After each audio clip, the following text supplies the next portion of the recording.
Committee will come to order. Last week, the committee heard about the human toll that illicit fentanyl takes on our families, our friends, our neighbors.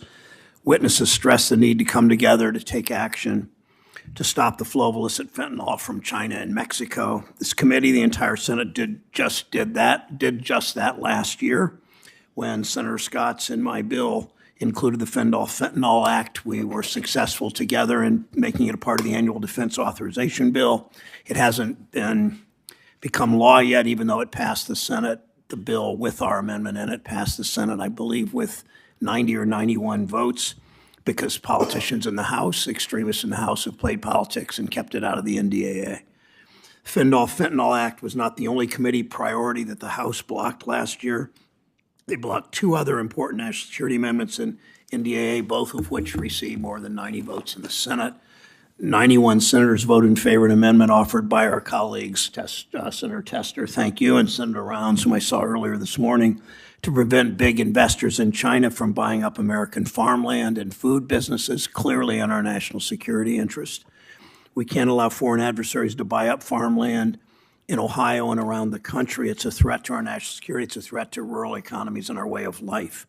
91 senators also voted in favor of an amendment offered by Senators Casey and Cornyn, bipartisan amendment to allow us to better monitor U.S. companies' investments that fund Chinese technology, fund Chinese development of critical technology, including military technology.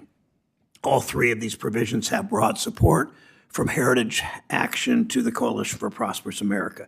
More importantly, they have the support, overwhelming support of the public. For far too long, our policy around China catered to multinational corporations, and don't think the House and Senate were part of that.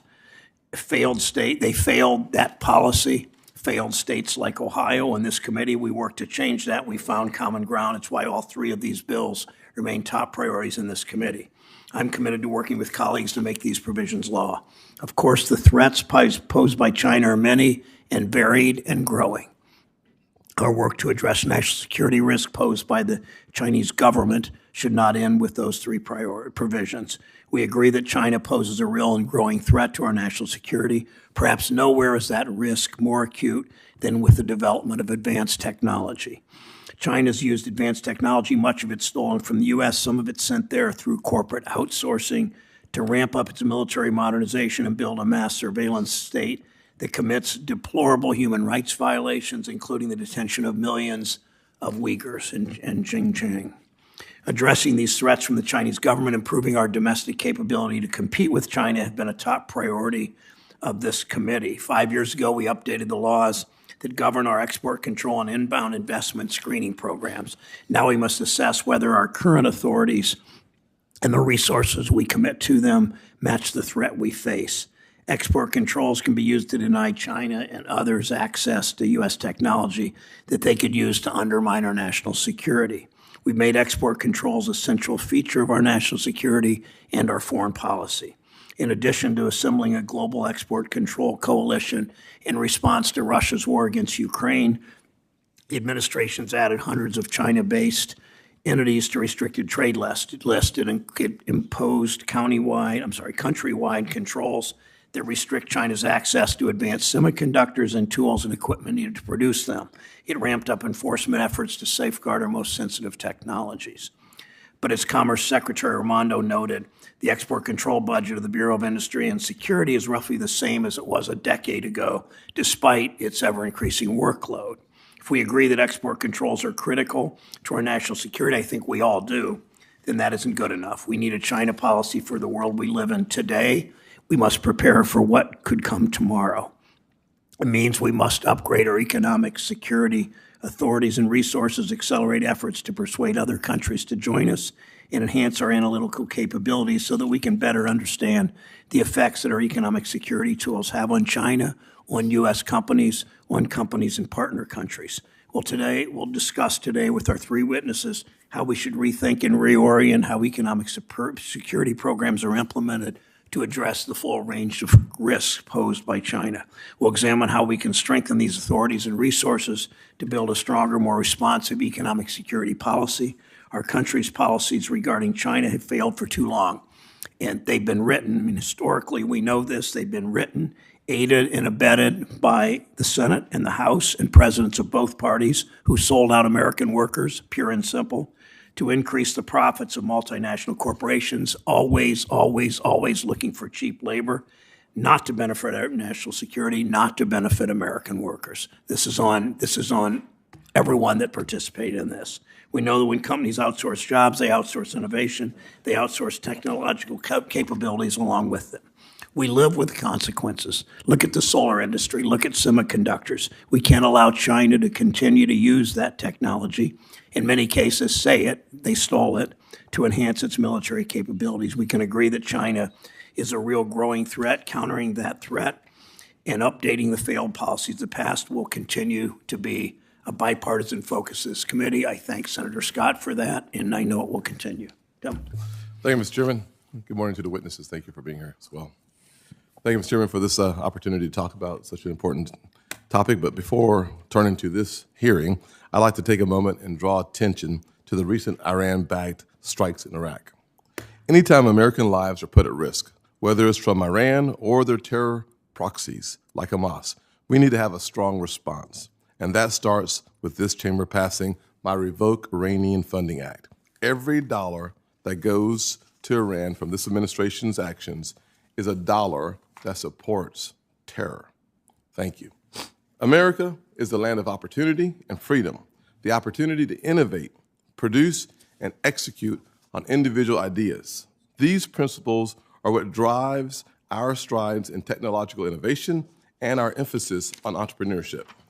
We have the strongest economy in the world, driven by its dynamic growth and evolution. We are the global gold standard that countries look on with envy.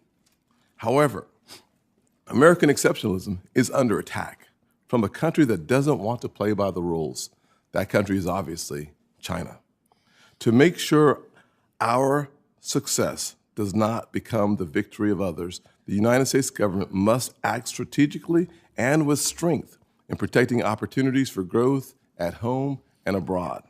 When we look at adversaries like the Chinese Communist Party, with their centrally planned economy that actively works to distort global markets for its own gain and continuously makes overt attempts to oust us from our perch of leadership, we don't have to ask the question, are they playing by the rules? Because we already know the answer to the question.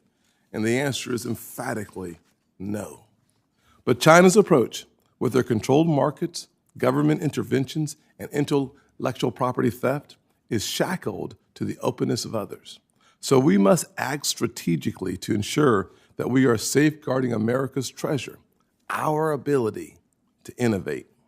We cannot let China continue its malign activities, especially in regards to using or even stealing American innovation and American technologies for nefarious purposes like advancing its rapidly growing military. So, as we consider American security and prosperity from the Banking Committee's jurisdiction, we should look first at our economic security tools. We need to examine the authorities provided to the executive branch, how they have been used, and how they can be improved for maximum effectiveness. However, an over-application of these tools has the potential to push our adversaries closer together and damage the U.S. and our industry's long-term abilities to innovate and generate jobs and to generate growth. Therefore, our use of these tools must be sharp but tailored. Thankfully, we can isolate bad actors through our sanctions policies. We can restrict malign investment through our CFIUS process, and we can curtail the export of critical goods and services to our enemies. These actions are stronger when we work together with our allies and stay focused on the true problem at hand. But unfortunately, this administration has yet again taken the wrong approach. This administration has put politics over policy, and in some ways, that is playing right into the hands of China. For example, the Department of Commerce's Bureau of Industry and Security, the steward of our export controls, is currently engaging in politically motivated attacks against the legal firearms industry, a troubling trend. This administration's regulators try to target lawful businesses through the regulatory process that don't fit their political narrative. This undercuts the Commerce Department's important mission of safeguarding U.S. technology, opening the door for distractions that will allow the CCP to take advantage. But commerce isn't the only perpetrator. The Department of Treasury's primary focus appears to be on pursuing the limits of climate and green energy financing policy. And frankly, these objectives only advance China's solar and critical mineral energy positions in geopolitical affairs. Treasury's time, attention, and taxpayer-provided resources will be much better spent working to ensure our sanctions policies on China remain up to date and promoting as well as protecting American industry abroad. We need an administration that is focused on countering the real threat, China, not one that is more interesting to politics. So while I'm grateful that we have such an esteemed panel before us today, I think it's imperative that we hear directly from the administration as well. That said, I look forward to hearing from each of you and your expertise on the issues that will help strengthen our economy and strengthen our position against China. And importantly, to learning more from their perspectives on how we should act and respond to the threat. Thank you, Senator Scott. Emily Kilcrease is Senior Fellow and Director of the Energy, Economics, and Security Program at the Center for New American Security. Ms. Kilcrease, thank you for joining us. Jamil Jaffer is the founder and Executive Director of the National Security Institute and Assistant Professor of Law at Mason University. Welcome. Lindsay Gorman is Senior Fellow for Emerging Technologies at the German Marshall Fund's Alliance for Securing Democracy. Welcome, Ms. Gorman. Thank you all for being here. Ms. Kilcrease, please begin. Good morning, Chairman Brown, Ranking Member Scott, members of the committee. It's an honor to be here speaking with you today. My comments draw from a large body of research that I've conducted on economic security issues at the Center for New American Security, as well as my prior experience proudly serving in economic security roles in the U.S. government. And please let me note I'm speaking today in my personal capacity. As Secretary of State Antony Blinken has stated, China is the only country with both the intent to reshape the international order and increasingly the economic, diplomatic, military, and technological power to do it. The China challenge presents unique difficulties compared to prior eras of strategic competition, given China's deep integration with the U.S. and global economies, which creates new types of national security risks arising from economic entanglement. Russia's brutal invasion of Ukraine and the increasingly authoritarian bent of China under Xi Jinping means that U.S. policy cannot rely on the deterrent effect of economic ties.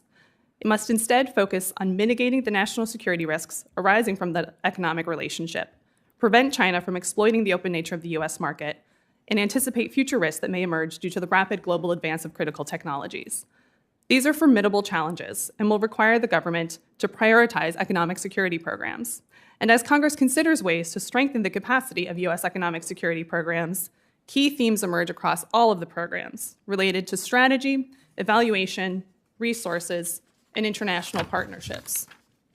On strategy, the United States needs but does not have an economic security strategy, one that's integrated with our national security strategy and provides clear direction on how the United States will use all of its tools of economic statecraft in tandem to protect its economic and security interests with respect to China. A clear strategy will also facilitate conversations in alignment with key international partners. On evaluation, the United States is using economic security tools in greater and more clever ways than ever before, yet it does not have robust processes to assess whether these tools are actually working. It should, and it should include a clear-eyed look at the impact of these tools on U.S. competitiveness and U.S. alliances. On resources, implementing and enforcing a greater scope of economic security programs will require resources. And importantly, this means not just more money, but more money well spent, prioritizing those investments that can add efficiency and analytic rigor to the economic security programs. On international partnerships, a unilateral approach to economic security will not be a durable one, as foreign firms rush to backfill U.S. technology exports and investments in China. China fears a united West, and it's critical that the United States leverage its advantage of alliances as it manages the strategic relationship with China. In addition to these cross-cutting themes, let me share brief thoughts on the set of economic security tools that we'll be talking about today, and I'll start with export controls. The United States is implementing new and more innovative types of export controls, including country-wide controls on commercial technologies in response to China's military-civil fusion strategy, and novel extraterritorial controls, including the foreign direct product rule. As export controls play a more central role in U.S. foreign policy, the capacity to enforce these rules, while also evaluating their effectiveness, and on top of that, assessing the need for additional controls, remains a bureaucratic challenge. Implementing new controls in emerging tech areas is particularly difficult, as technology moves faster than government can adopt policies in response. The budget for export controls has remained flat in real terms for over a decade. Additional resourcing, which Commerce Secretary Raimondo has called for, can enable much-needed investments, including related to export enforcement, regular review and updating of the control list, and longer-term efforts to strengthen cooperation with international partners. Turning to CFIUS, first, I commend Congress for its keen focus on resources. As part of the 2018 FIRMA updates to the CFIUS process, this focus and attention has enabled CFIUS to effectively implement its expanded FIRMA mandate. As Congress considers further updates, I encourage you to consider expanding the CFIUS definition of critical technologies to allow CFIUS a stronger ability to review transactions involving emerging tech areas. And Congress can also reduce mission creep by CFIUS by passing data security and data privacy legislation, issues that consume significant CFIUS resources simply because there are no other authorities to deal with those concerns. Finally, on outbound investment, Congress should establish new authorities to regulate U.S. investments in China. An outbound investment program should focus on those specific transactions that may convey non-technical industrial know-how to China in critical technology sectors with relevance to U.S. national security interests. An effective design will include mandatory notifications, targeted prohibitions of investments in technologies that represent high national security risk, entity-based restrictions for particular bad actors, and end-use restrictions. Thank you for the opportunity to be here today, and I look forward to your questions. Thank you, Ms. Kilcrease. Mr. Jaffer, welcome. Thank you, Chairman Brown, Ranking Member Scott, members of the committee. I appreciate the opportunity to be here to talk about the very real threat, the very real national security threat that China poses to our country and the connection between that threat and our ability to innovate and emerging technologies here in this country. I want to thank the chairman and the ranking member for their leadership on issues related to China, including your leadership on the critical issue of fentanyl crossing our southern border from China that's killing thousands of Americans on a yearly basis. When it comes to China and emerging technology, the facts are this.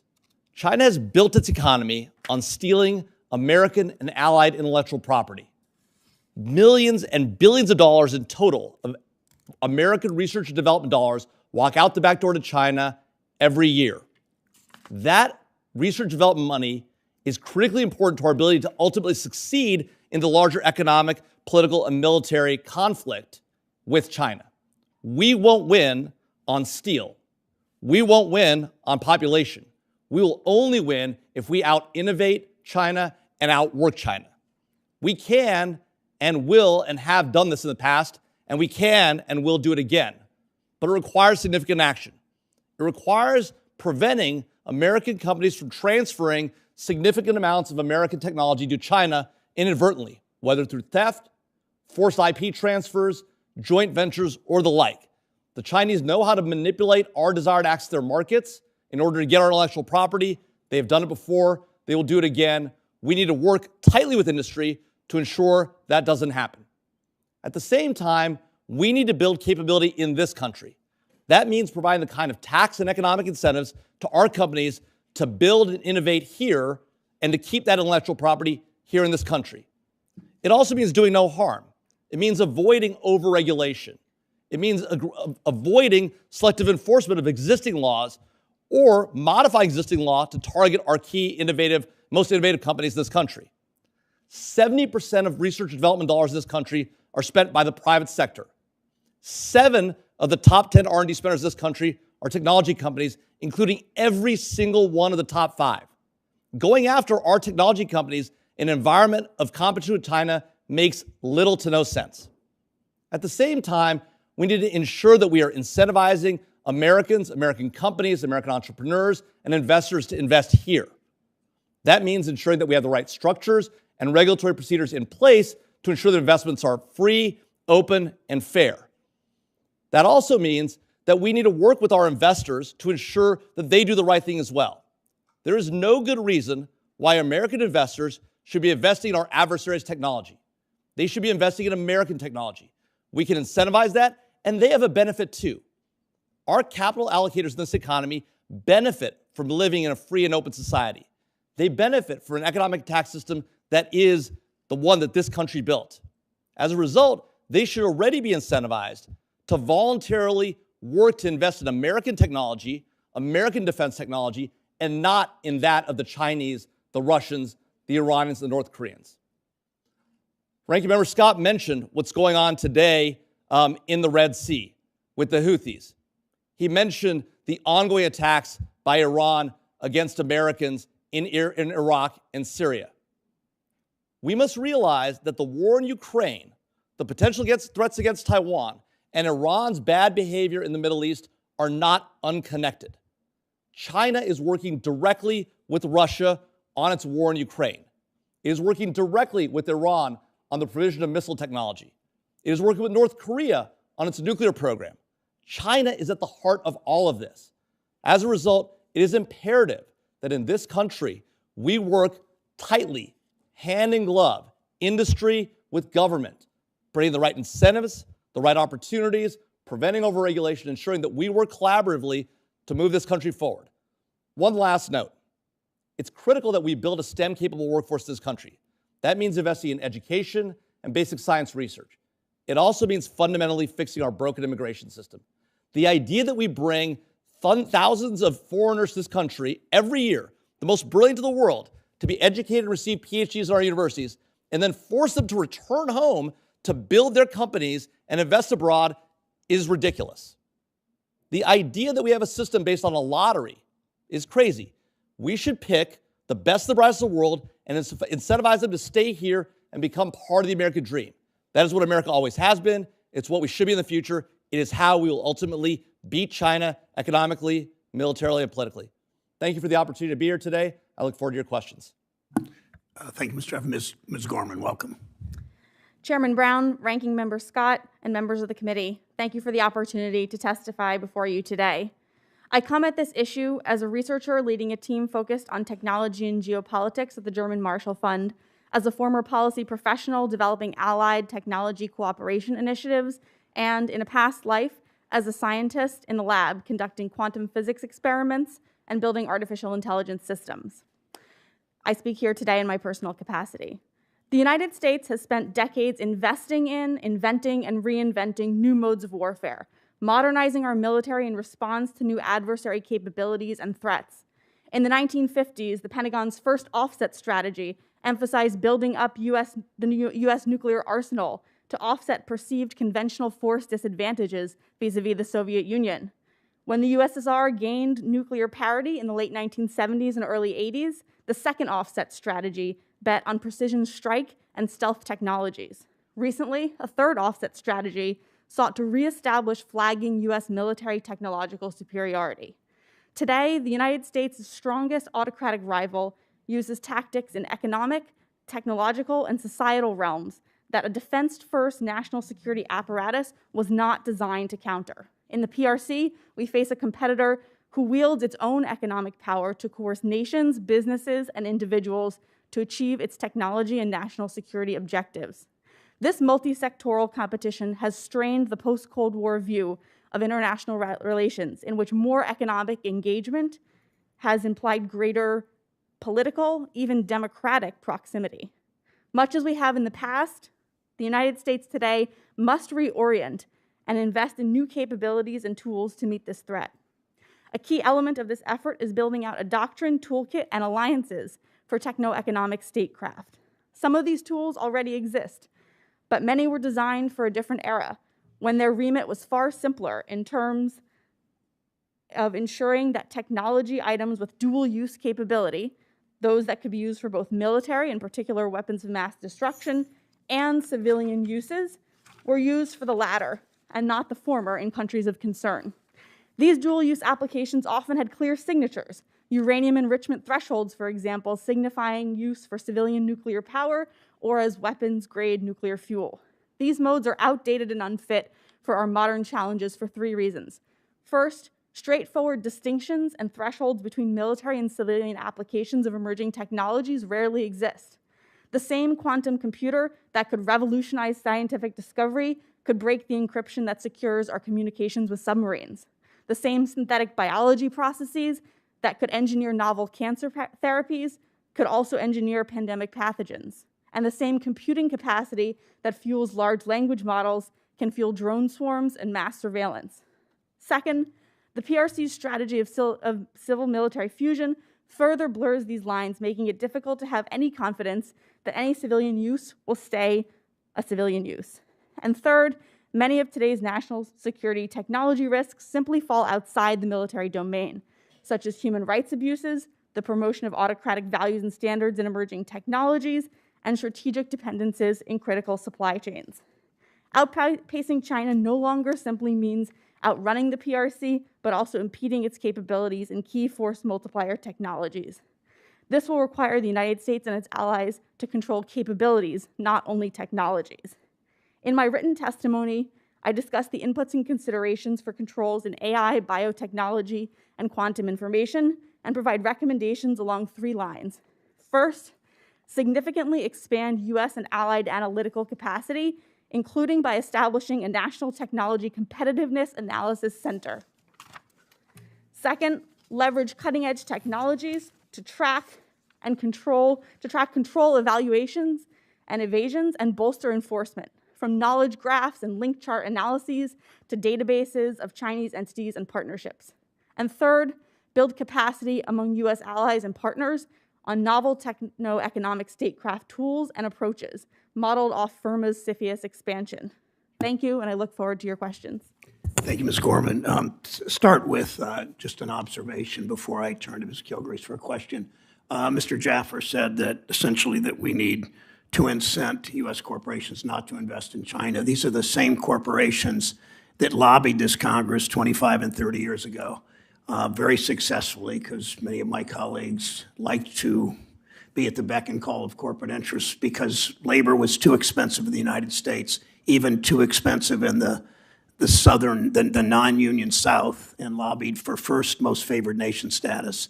They decided that didn't sound very good, so then permanent normal trade relations with China, U.S. corporations moved jobs overseas, benefited from it, their bottom line, their stockholders benefited, American workers in my state, especially in my part of the country, were left behind. Now those same companies, we need to incent them not to invest in China. I mean, I don't disagree with that, but it's really a pretty remarkable irony of history. Stop there. Question for Ms. Kilcrease and Ms. Gorman. Secretary Raimondo recently said the export control budget at BIS is roughly the same as was a decade ago. You each mentioned that.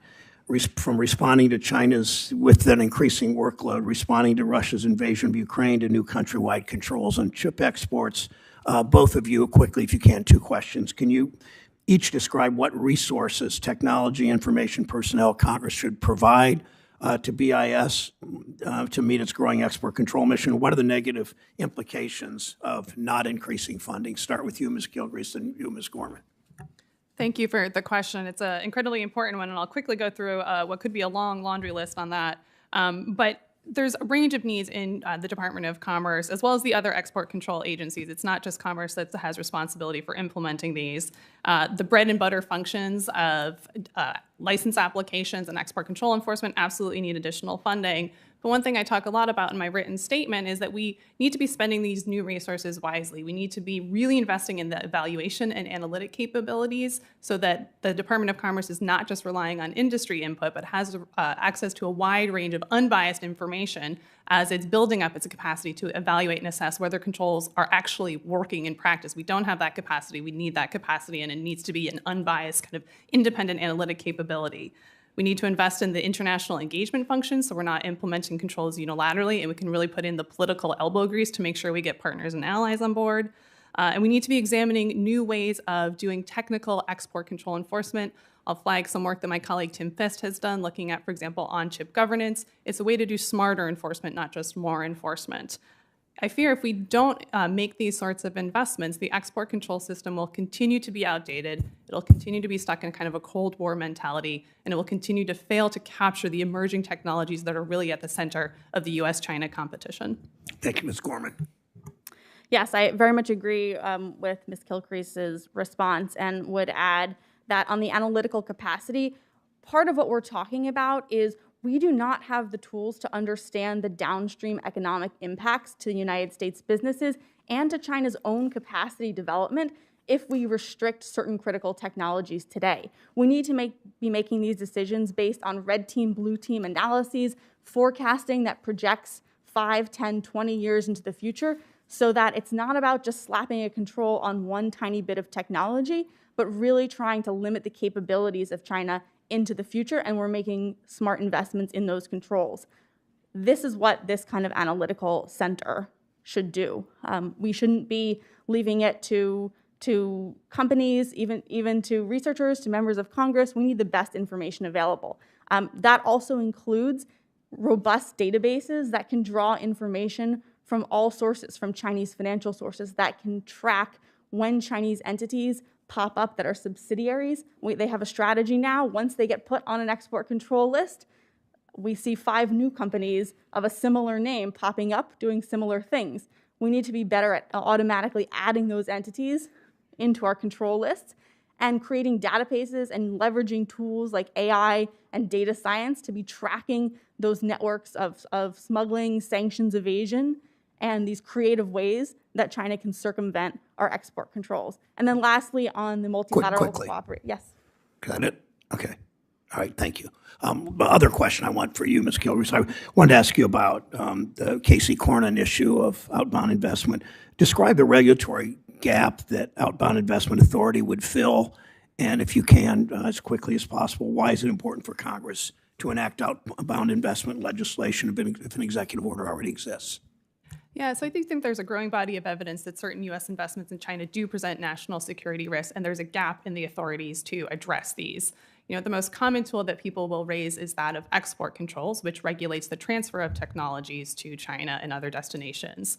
But the problem is that only captures part of the risk. It doesn't capture non-technical information or industrial know-how that is nonetheless critical for advancing a country's capability in a particular technology ecosystem. The example that I think is most helpful is to think about a semiconductor fab, where when you think about what it takes to churn out chips at scale efficiently and on cost-competitive terms, that requires complex supply chain management. It requires skilled workforce, the recruiting and retention of that sort of skilled workforce.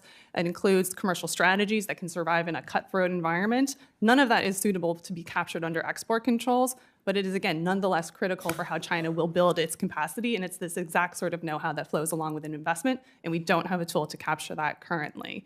So clearly there's been a lot of debate on this, including in Congress and in the administration. Substantively, I think the administration's executive order is headed in the right direction, but ultimately it is far better for these sorts of programs to be codified by Congress, particularly because we have this great example in the FIRMA process where Congress was really able to shape and guide and provide appropriate resources to provide a clear legal mandate for what they wanted the executive branch to do. So ultimately, I do think it is incumbent on Congress to act on this problem. Senator Scott. Thank you, Mr. Chairman, for my 10 minutes, and I'll start today. 10, 5 plus 2 equals 7. Well, in Washington math, that's 10. South Carolina. Do you write his jokes? He agrees with my jokes. Thank you, Senator Tester. He's eating away at my time, by the way, as well. So 11 minutes. Thank you, sir. You were Senator Kennedy time. Okay, sorry about that. One of the largest pillars in China's campaign of economic coercion is this systematic theft of our IP. We have seen it time and again, from the corporate world to computing to agriculture. And what I find deeply concerning is that we are now seeing it on our college campuses, university campuses. I've written several letters to the Biden administration on this subject, and thankfully, my amendment on gifts and grants from Chinese military firms to our institutions of higher education was signed into law in the last year's NDAA. Thankfully, with this report, now the Departments of Treasury and Education will be required to provide a full accounting of the donations that the Chinese military firms are providing to U.S. educational institutions, an important first step in the right direction. Mr. Jaffer, you're an academic. You're on college campuses. Talk to me a little bit about the national security threat that China's influence presents on our college campuses. Thank you, Ranking Member Scott. The idea that we would allow Chinese influence operations to take place on our college campuses through Confucius Institutes, through research collaborations and the like, is deeply concerning. We know that the Chinese government is engaged in a concerted effort to steal intellectual property, not just through cyber means, although that is the predominant means by which they do it, not just through physical capabilities by putting people in American companies and stealing that innovation, but by stealing core R&D taking place, basic science research in our colleges and universities. And they're doing that through these research collaborations. Now, there are collaborations that make sense with allied nations. There are collaborations across borders that make tons of sense. But collaborating with Chinese researchers who we know are influenced and pressured by the Chinese government on a regular basis to steal intellectual property simply makes no sense. Taking cash money from Chinese companies who have ulterior motives simply makes no sense. No university should do it, and I applaud you, Senator Scott, for having outed this fact and for calling it out once and again. How do we, if you were in charge, how would you help us stop or reduce the amount of activity on those college campuses? How much further can we go than just the amendment that was a part of the NDAA in spotting it, bringing light to it? In addition to that, we have 300,000 or so Chinese students on our college campuses. I'm not sure how many report back to the CCP, but it is a concern to me. I'd love to hear your thoughts on that as well. Well, look, we always have to be careful to not tar every Chinese student that's here in the United States with the brush that they're working with the Chinese government. But we have to recognize the Chinese government is engaged in an active effort to bring students here, to bring researchers here, to work with American academics here in this country, pay them to transfer technology. The 1,000 Talents program and the like are a few examples of those. Now, in order to ensure that this doesn't happen, when we bring students in, bring Chinese nationals in, vetting them, frankly, nationals from any country, vetting them well, ensuring they're not a national security risk is an important part of that immigration process, including for students and the like, and researchers. At the same time, federal universities obtain a tremendous amount of federal grant money. They obtain a tremendous amount of federal financial aid for their students. Making those pipelines hard to access, if they continue to allow their research and development to walk out the back door to China, is a very significant penalty you could leverage. Now, I'm not saying we should do that. I'm saying we need to think cautiously about that. At the same time, if our universities are allowing this to happen, and they know it's happening and aren't taking action to stop it, public and private alike, action can be taken to make their lives a lot more difficult. Sounds like a carrot and stick approach, though. I mean, you put the nation and the universities in a strong position to speak clearly and make good decisions with consequences. Without those consequences, to me, it seems like there will be we cannot reinforce good behavior if all we're saying is please. No, that's exactly right. And it goes to universities, it goes to investors alike. All of us have an incentive to do the right thing, right? To invest in American technology, protect our intellectual property, and ensure innovation stays here, right? We should recognize that because we live in this system of governance, in this economic system, benefiting our adversaries is actually contrary to all of our interests. And as a result, universities already have the incentive to do the right thing. Investors have the incentive to do the right thing. Providing them more incentives and ultimately only reaching for the regulatory stick when you absolutely have to is ultimately, I think, the right approach. Thank you. Thank you, Senator Scott. Senator Menendez of New Jersey is recognized. Thank you, Mr. Chairman. Last Congress, I introduced the Economic Statecraft for the 21st Century Act, a bill that provides a comprehensive plan to confront the anti-competitive, predatory nature of China's international economic policies. The legislation would allow us to lead to our values by strengthening our supply chains with reshoring, nearshoring strategies, by achieving our energy-related sustainability goals, by fostering cooperation in multilateral institutions, by building global resiliency, among other things. So my question, Ms. Kilcrease, what effective economic tools do we presently have to have the United States be able to deal with our China challenge? And what, if any, additional authorities do you believe would be beneficial for us in terms of leading our economic diplomacy? Thank you for the question and for your leadership in developing economic statecraft strategy. It's critically important that as we think about the specific tools, we're also thinking about how all of these tools work in tandem to achieve our goals, and particularly if we're talking about technology leadership and leadership in particular sectors, assessing these tools and how they work together is so important. I think we have a growing body of tools that are effective.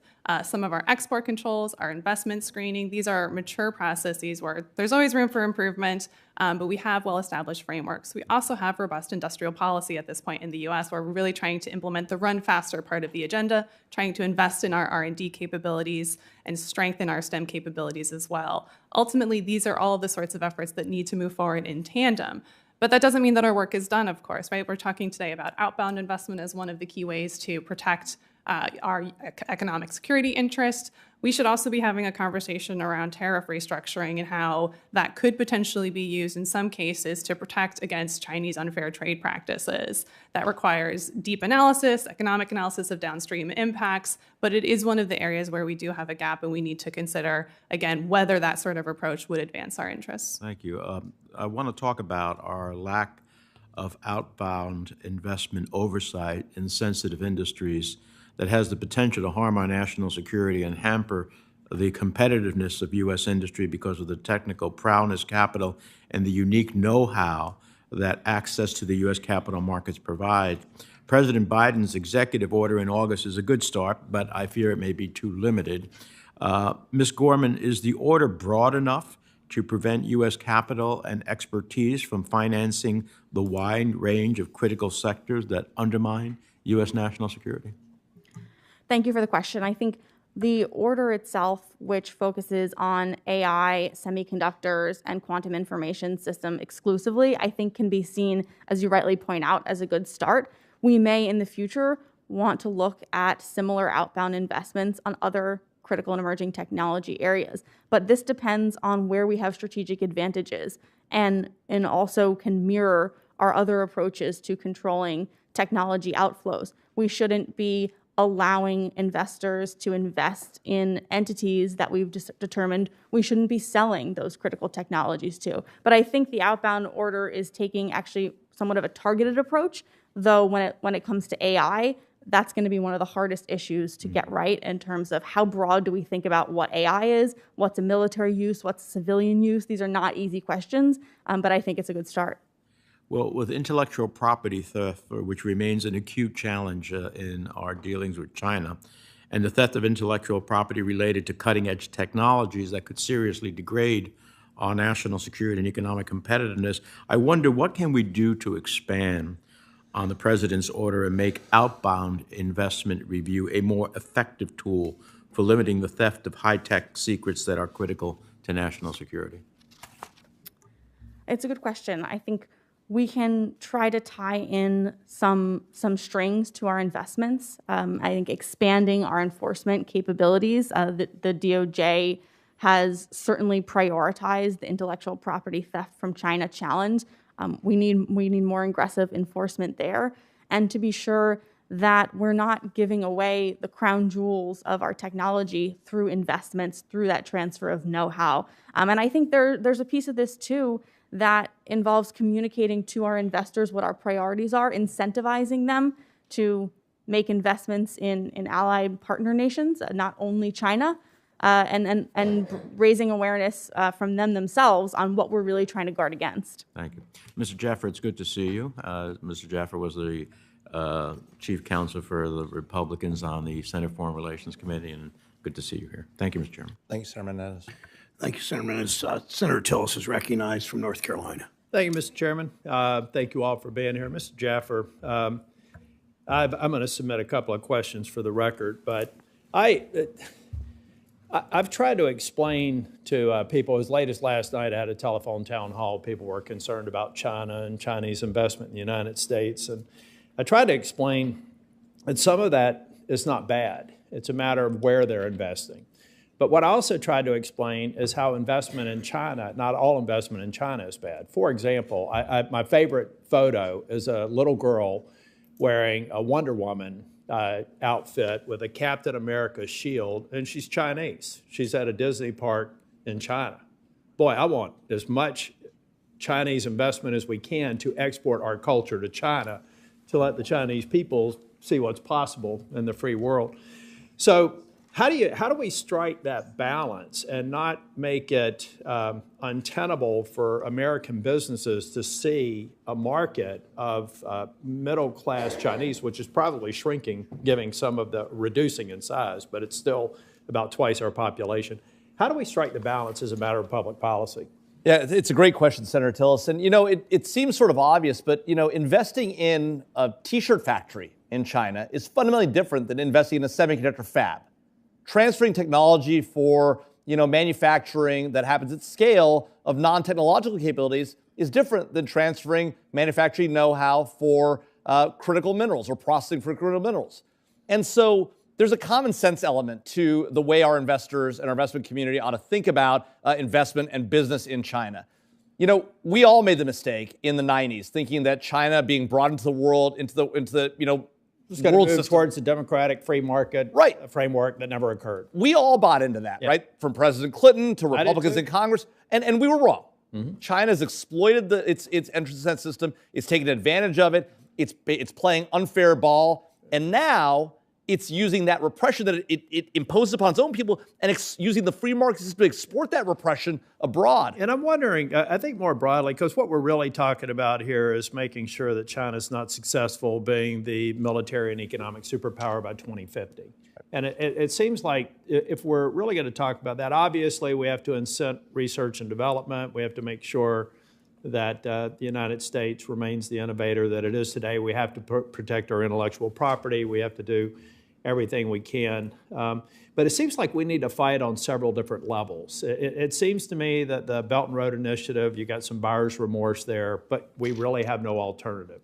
So to what extent are we going to Africa and South America, going to these countries and creating a different value proposition? We don't have to be the lowest cost provider because we know that an American investment, an American framework in these countries means something more to them. And these countries, these leaders get it. So give me an idea, if you could wave a wand and be president for the day, what would be your global strategy, the multi-level strategy to go after China and prevent them from succeeding over the next 25 years? Well, I think, Senator Tillis, the first step is we have to be the strongest ally to our friends and the fiercest adversary to our foes. Today, our adversaries aren't afraid of us. They know we're afraid to take action in the world, and our allies aren't sure we'll be there with them. And so failure, would you argue that failure in Ukraine is the one thing China hopes happens this year? Absolutely. Yeah. Continued attacks by Iran without an effective U.S. response makes China happy. North Korea launching missiles without us doing anything about it makes China happy. These things are not unrelated. China has a hand in all of this. They're working collaboratively with all these nations. They recognize that a weak U.S. that either appears weak or is actually weak benefits them. And do you, it's topical because of discussions we're having here around the supplemental and Ukraine funding. Do you believe that Putin will be happy and Xi Jinping will be thrilled if we decommit from Ukraine, and then what likely will occur there? I mean, do you think it's in that order that China sees more to gain from our lack of funding than even Putin? Absolutely. And the way you know that is that we saw Xi Jinping stand with Vladimir Putin, and an aside he knew was being captured by the cameras, says to Vladimir Putin, there are changes of the likes of which the world hasn't seen in 3 decades, and we, Russia and China together, are making those changes happen. And the last thing, I could talk to you for more than a day, but the last thing there, the fact that China came to the United States, the fact that Xi Jinping came to the United States means that he and the economy and the CCP is on the ropes, right? And when they're on the ropes, you keep them there and you keep them in a corner. And one of the ways you do that is to step up and lead. And I think leadership means that we provide supplemental funding to Ukraine. Thank you. Totally agree. Senator Tester of Montana is recognized. I want to thank the chairman and the ranking member for having this hearing. I want to agree with Senator Tillis' line of questioning, and I appreciate your response. And I want to thank all three of you for your testimony. Leading is something that's really important. We had an opportunity to do some things in last year's NDAA. The ranking member and the chairman both talked about this. The House blocked every damn thing we tried to do. Whether it was the fend-off fentanyl bill that we had a hearing on last week that would have held Chinese entities accountable, passed this body by a number that we never get numbers like that in the 90s, or whether it was an amendment led by Senator Rounds and myself that would have stopped China and foreign adversaries, the ones you mentioned, Mr. Jaffer, North Korea, Iran, and Russia, from buying farmland, which was also blocked by the Republican leadership in the House. I'm going to tell you, obstruction, it doesn't take anybody with a brain to do obstruction. And so if obstructionism is the rule of the day, the House is doing it, and they're doing it really well, to the destruction of this country. I'm a farmer. Most people understand that food security is national security. If you want to screw up a company, screw around with their food supply. Recently, we just got a word that Chinese national bought 200,000 acres of land in Oregon. We didn't know about it. That means our system doesn't work. We mean self-reporting doesn't work. These folks don't want to self-report. And so we've got some work to do here, but doggone it, this shouldn't be a Republican or Democrat or House or Senate. This is the United States of America. And so keeping our country safe, not allowing China to spy on us is really, really important. There's been a lot of talk about exploiting American innovation here today, and it's a fact. And we need to make sure that we stop that from happening. When the spy balloon that went over the United States was shot down, there was some information that was delivered that they used some technology that was bought in this country.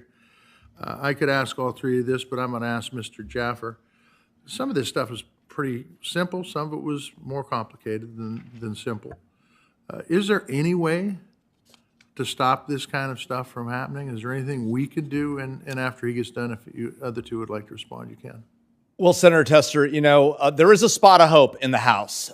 You have Chairman Gallagher and Ranking Member Christian Murthy, who've done a lot of great bipartisan work together on the China Select Committee to move initiatives forward. Now, there are challenges with leadership and challenges getting, the bipartisan group there together in the House. But there are opportunities, I think, to work and to get some of this stuff done. And I think the nation is waking up to the China threat. You mentioned the sale of certain technologies that end up in Chinese equipment. It's crazy that American parents buy Chinese drones for their children for Christmas. We've got to work to ensure that the American people are well educated about this. And by the way, they are. I was just in Iowa a few weeks ago, and Iowans are worried about what you talk about, the purchase of farmland by Chinese corporations. Yep. They're deeply concerned about that, and so you're exactly right. I think there are opportunities. The American people are there. It's now bringing our businesses and our industry and our government together with where the American people are to say this is not an acceptable situation. We cannot function in a world in which American technology goes into Chinese spy balloons, or Chinese corporations are allowed to buy American farmland, or frankly, land around our airports, our military facilities, and the like. It's not acceptable. It has to stop. Correct. Anybody else want to respond to that? Okay. Sure. I would just add, I think there is a reason for optimism, and public engagement can go a long way. Yeah. One issue that we've tracked extensively, as I know many here have as well, is the issue of information platforms such as TikTok operating in the United States. 4 years ago, when we raised these concerns, we think we were laughed out of the room. Who cares about a meme app? Who cares about cat videos? This isn't a national security threat. Today, the most recent Pew Research poll from last year found that now over 6 out of 10 Americans now view TikTok as a national security threat. That is public education in action, and so I think there is promise. Okay. Yeah, I would just add, we keep getting caught short by these sorts of examples, whether it's the spy balloon or TikTok or BGI or whatever the specific Chinese company is. And that means we've got a blind spot in our analytic capabilities. It means we don't understand what's happening in China's technology ecosystems at the level that we should. And so as we think about how to strengthen our tools, that is an area we should be prioritizing. Do we have experts in the government who have access to both classified information and a wide range of open source information that really know exactly what's happening inside of China's tech ecosystem? Really quickly, I'm a farmer. Self-driving tractors have been around for about 15 years. I finally got to a point where I was going to buy a piece of equipment that would allow that tractor to drive with me sitting in the cab. Every company I called was Chinese, and the people I were talking to was in mainland China. And finally, I found an American company, and you know what he told me? He said, I told him what I just told you guys, and he said, yeah, they stole our equipment and remanufactured it. We got to do something about this, and we got to remove the stupidity that's going on over at the House. Thank you, Senator Tester, for your wisdom. Born in being a real farmer, so thank you. Senator Haggerty, Tennessee is recognized. Thank you, Chairman Brown. On December 20th of last year, Gary Peters and I, Senator Gary Peters from Michigan, and I introduced a bill to prohibit U.S. taxpayer dollars from going to companies like BGI. They would use this funding to gain access to the U.S. market and, importantly, gain access to American citizens' DNA data, I should say, their genetic data. I want to thank Senator Peters for working with me on this. He's prioritizing this bill for this month's committee markup. I look forward to getting this passed to deal with this fast-moving threat. I think all of you know this, that BGI is the largest collector of genetic data in the world. BGI stores this data in China's National Gene Bank, which is directly managed by BGI, and it's owned by the Chinese government. BGI has analyzed some of this data that it's collected using supercomputers that are built and operated by the Chinese military. What concerns me here isn't just the collection, the storage, and the analysis of this highly sensitive data. It's also China's ability to use this trove of biological data and other life sciences data to train advanced dual-use artificial intelligence models, perhaps for malign purposes. So, Ms. Gorman, I'm going to start with you. The question has two parts. I've heard from many AI professionals regarding the risk of China having access to massive life science training data. What, in your opinion, is the greatest national security concern regarding BGI's access to this? And what could the Chinese government do with troves of U.S. genomic and other life sciences data when you couple it with advanced AI models? Senator, thank you for the question. Really, thank you for your leadership in raising awareness of these issues on genetic data and genomic data. I think there are a number of maybe doomsday scenarios that experts would point to, personalized bioweapons, for example, that could be designed. What I'm more concerned about are two things. One, that these DNA information is some of our most sensitive information, and we already know that the PRC has an ethnic mission to remake its population in favor of its Han Chinese population and committing massive human rights abuses on its ethnic Muslim populations like the Uyghurs. DNA surveillance can put that on steroids. Second, there's a competitiveness worry here.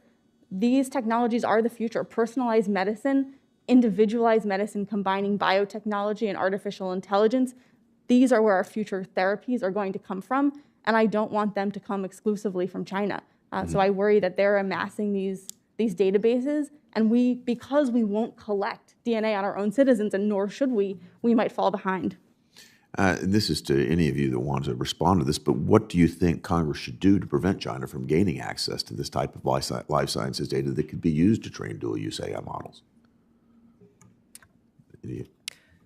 I think there's a range of tools that Congress could consider. It's worth just emphasizing a point that Ms. Gorman made. Genomic data is particularly sensitive. If somebody steals my password, I can change my password. I can't change my genomics or my genes. And so we should be looking at a heightened level of sensitivity and a heightened level of protection precisely because of the unique nature of this sort of data. So a range of things that we could think about. Certainly, U.S. taxpayer dollars should not be going to support the growth of Chinese national champions in this space. Of course, we should be thinking about their access to our U.S. domestic market. A weak spot in our economic security toolkit is Chinese access to the U.S. domestic market. That comes up in the ICTS space. It certainly comes up in this space as well. Senator Peters and I are trying to get at that. Exactly. And the last point I would add is there is a broader conversation about the bulk transfer of any sort of sensitive U.S. person's data overseas to foreign adversaries. We simply don't have a legal authority that allows us to prevent that, and that is a real national security risk. I think we should take a hard look at that. I'd like to stay with you, if I might, Ms. Kilcrease. I want to shift gears to talk with you about Nippon Steel's proposed acquisition of U.S. Steel. You've publicly stated that you'd be shocked if the deal got blocked. You're a former senior staffer at the Committee on Foreign Investment in the U.S., CFIUS. Could you walk us through the foreign investment review process and explain why you believe the deal would be unlikely to be blocked for national security reasons? Sure, and I'll focus my comments really on the CFIUS legal framework and how CFIUS typically views risk assessments in these sorts of transactions. CFIUS, under its mandate from Congress, is laser focused on national security risks. But its concept of national security can be flexible. It can include economic factors. And so for a transaction like this that involves a critical component for our defense industrial base, I would expect that they would be looking, certainly, first of all, they will look at the deal, right? It's a big deal, it's a significant deal, so there's an interest to review the deal in the first instance. But as they're thinking about risk, they'll be looking at how the transaction would affect domestic production and domestic availability of steel, particularly the sorts of steel that are important for our national security platforms. They may also be looking at the workforce available to support that continued production. If there is a problem there, CFIUS has a range of authorities it can use to impose mitigation terms on the deal. That's typically how CFIUS in past practice has addressed those sorts of economic-related concerns to the extent that they rise to the level of a national security risk. Can you apply them to this instance then? So with the caveat that I don't have access to all of the deal information, my sense is that if they did think that the acquisition was likely to lead to these negative sorts of impacts on U.S. domestic steel production, that it is very possible that there would be a mitigation agreement that would be either negotiated with or imposed on the companies to address those and to make sure that those aren't those negative impacts. The comment that I made that you quoted, that I'd be shocked if the deal actually got blocked, is simply because CFIUS typically doesn't block those sorts of deals or doesn't recommend that the president block those sorts of deals based on past practice. The fact that it's Japan and not China making the acquisition, I think, will be relevant in their consideration. I think there will be an incentive to consider the alliance aspect in their review as they move forward. Thank you. Thanks, Mr. Chairman. Thank you, Senator Haggerty, for exploring that. Senator Warner from Virginia is recognized. Thank you, Mr. Chairman, and thank you for having this hearing. And Ms. Gorman, it's good to see you. I'll quickly address one of the things you mentioned about TikTok. I do think it is a national security concern. I think it is remarkable, though, what the power of money buys in this town. When we had broad-based bipartisan support on a comprehensive approach that would not only take on TikTok, but a framework for threatening technology from adversarial nations. It was almost looked like it was going to be too easy at first. We had 26 senators, evenly divided, support from the administration, support from lots of industry to have this organized approach, so it wouldn't be a one-off. ByteDance then dropped $100 million on getting folks from the far left and the far right to come out against our approach. They literally bought up advertising. Every political tip sheet in D.C. was sponsored for weeks on end by TikTok. I think this problem has not gone away, and we need to revisit it now more than ever as we see TikTok and, unfortunately, I think the CCP play out their agenda using TikTok because it's a news delivery model. I want to talk a little bit, though, about another area on open source. Open source has played a huge role in things like software development for years. We've seen it play a role in semiconductor architecture, AI models, AI development models. It's one of the reasons why I've worked with Senator Kennedy on this committee on a bill, Senate Bill 3554, the Financial Artificial Intelligence Risk Reduction Act, that goes after some of the challenges around AI in the financial markets, where I think we have huge vulnerabilities. I wanted to get the plug in on my bill, and I'll come back to open source now, that there's a lot of value in open source, but when we look at some of the projects like the RISC-V initiative, how the PRC is using that in the semiconductor area to gain information, and then maybe just go down the aisle, starting with you, Ms. Kilcrease. How do we do, there is value in open source, there's a lot of good research going on in open source, but how do we better educate American companies that many times through some of these open source projects, we're basically giving away the crown jewels for free. I can tell you, sitting from the chairman in the Intelligence Committee, we see China prey upon these open source opportunities all the time. How do we do a better job of getting companies to understand that risk? And I'll take each of you. Thank you for the question. It's a really hot button issue in certainly the chip space and in the AI space right now about how to think about open source models. It's important to recognize up front that this is exactly the kind of tactic that China would use to circumvent ever increasing levels of controls. If they can't get the chip directly, if they can't access controlled design technology, they will of course look for what is available on the open market through either illicit or illicit means. Now, there are benefits to the open source approach, and certainly some of the safety researchers will tell you that there are some benefits to having the public being able to access and test these sorts of open source models. However, it really does depend on who is doing that, right? And so as we think about trying to make these trade-offs and these balances, I do think we need to have a more serious conversation on controls, on the release of some of these models, particularly the really powerful frontier AI models, where we don't even know what those things are capable of yet. And so whether that's putting parameters around AI models with a certain computing power, compute function, really just trying to put in place some common sense guardrails that maintains a level of openness so we can get those innovation and public safety benefits, while also making sure that those sorts of models do not go to adversary countries. Mr. Jaffer. Thanks, Senator. Look, I think there's a challenge when you think about putting the kind of restrictions on that we're talking about, this idea of open source models that have a certain size or certain compute power.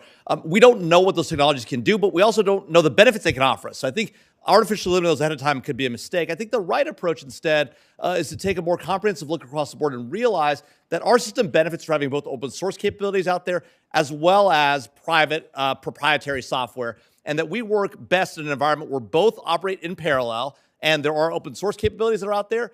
Those tend to be less powerful. You'll find the proprietary models will likely be more powerful and more capable, and ultimately, because they're able to make more money off those, we'll be able to sell those at higher rates. And so you'll see more investment, I think, head towards proprietary capabilities. But shutting off the open source environment, I think, would be a mistake, just like putting artificial constraints on models based simply on their compute power and the like. Necessarily shutting off, but I am thinking we ought to go in eyes wide open. Absolutely. And I fear sometimes some of the companies involved don't recognize it. Ms. Gorman? Senator, it's great to see you too. And I agree that heading into this historic election year with the TikTok election is disastrous. On the open source question, we have to take it back to what are our national security objectives. And here I would actually put forward that we should look at the applications. We are going to see specialized models that are application specific. Large language models processing text is just but one of these examples. We're going to see the large language models for our immune system, the large language models for manufacturing data. Which of those application areas have a national security sensitivity that we don't want that to be open source? And I would also add that there is an advantage of open source beyond just our innovation advantages, but there's actually a strategic advantage, which is that we benefit from the fact that GitHub and open source platforms and software engineering, they're written in English. That English is the lingua franca of software development, and Chinese engineers publish in English. I don't think we should cede that advantage as well, because China is also developing their own open source models and open source platforms and databases, and that isn't actually an area for competition as well. Thank you. Thank you, Mr. Jones. Senator Vance from Ohio is recognized. Thank you, Mr. Chair. And thanks to you and Ranking Member Scott for hosting the hearing, and thanks to the three of you for being here.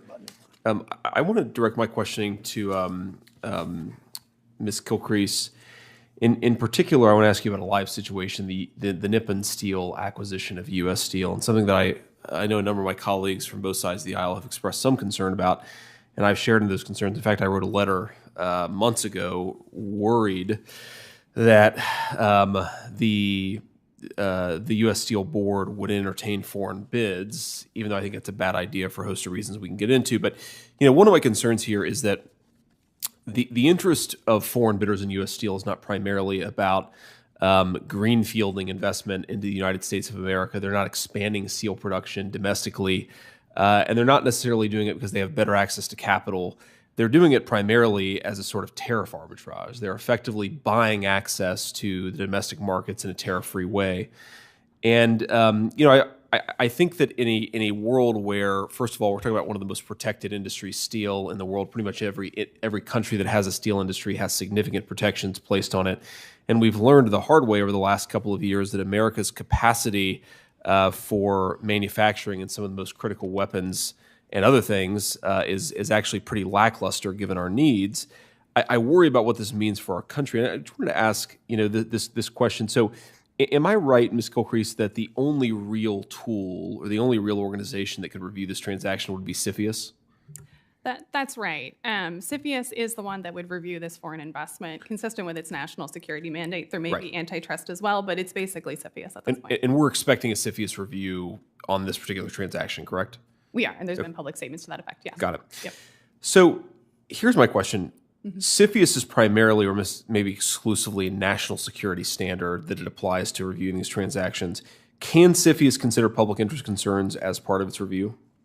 It cannot. So CFIUS is a national security test. It's a broad and flexible concept of national security. But if the concern, for example, is whether foreign investors are trying to get around tariff structures, it would be unusual for CFIUS to take action on that basis. And we probably don't want to encourage the bureaucracy to kind of get outside the four corners of the legal mandate that's been given by Congress.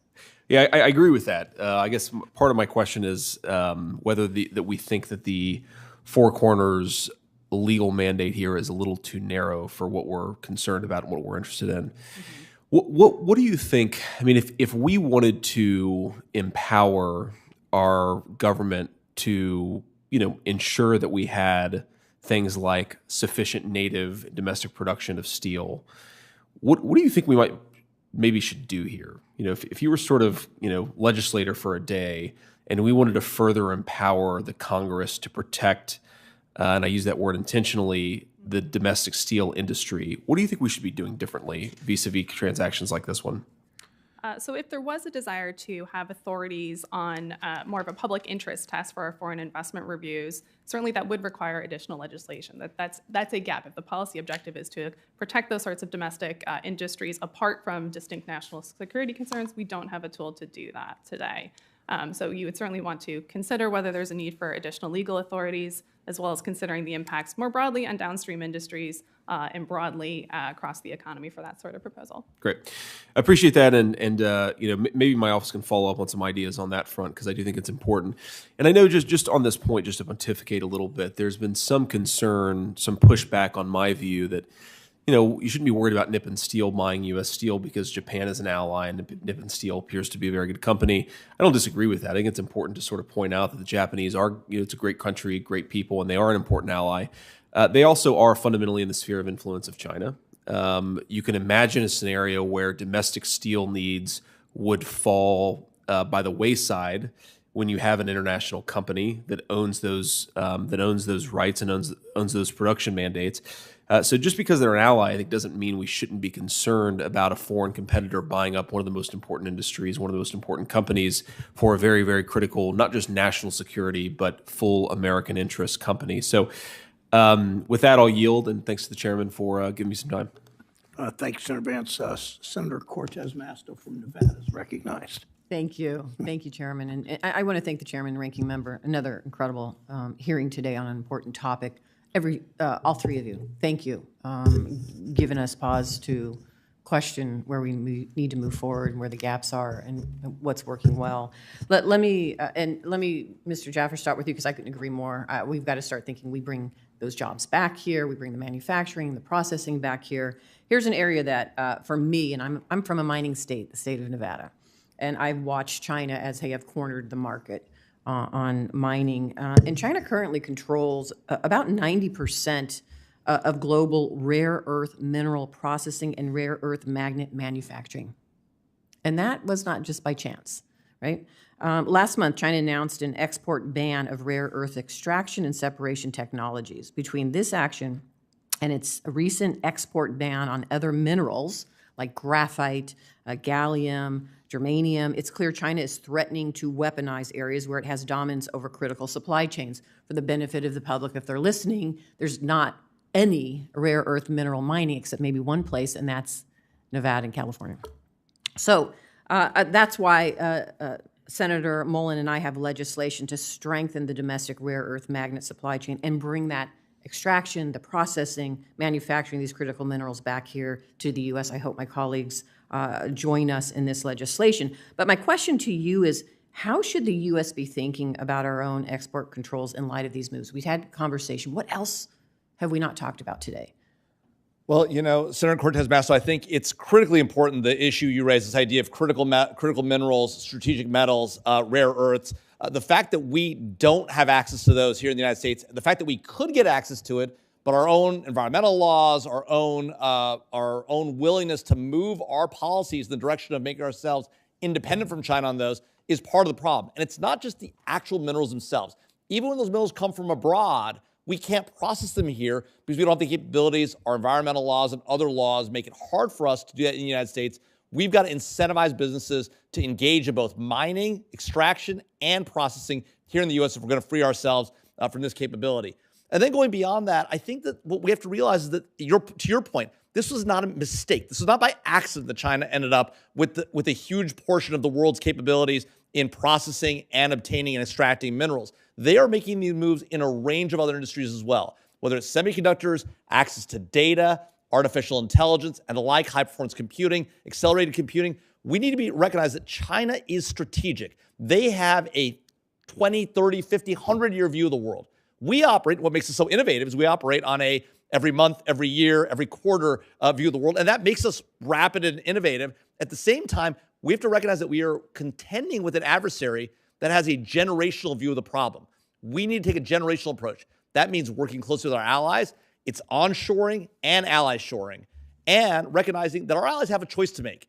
If Europe is not with us, they don't succeed. They need to understand that Europe coming after American companies is a huge mistake. It doesn't benefit us, it doesn't benefit them, and it harms all of us in the long run against China. And would you agree that China's taken advantage of the partisan bickering that's happening in Congress right now? 100%. The partisan bickering happening in Congress and the partisan bickering happening in our country. Yeah. The fact that we are divided as a nation on issues like Ukraine, on issues like Israel, on issues like America's role in the world is a benefit to China. We need to get on the same page. It needs to be America leading the world, and it needs to happen as soon as possible. I agree. This is for the panel because there's another area, and I so appreciate this conversation. It is a challenge for us to, quite honestly, get anything done, right? There's some good things that we've talked about, that we've done. There's more that needs to be done. Let me just bring one of them to you and get your thoughts on this. This is the idea of privacy. So the director of the White House's Office of Science and Technology Policy said that federal privacy legislation must work in harmonization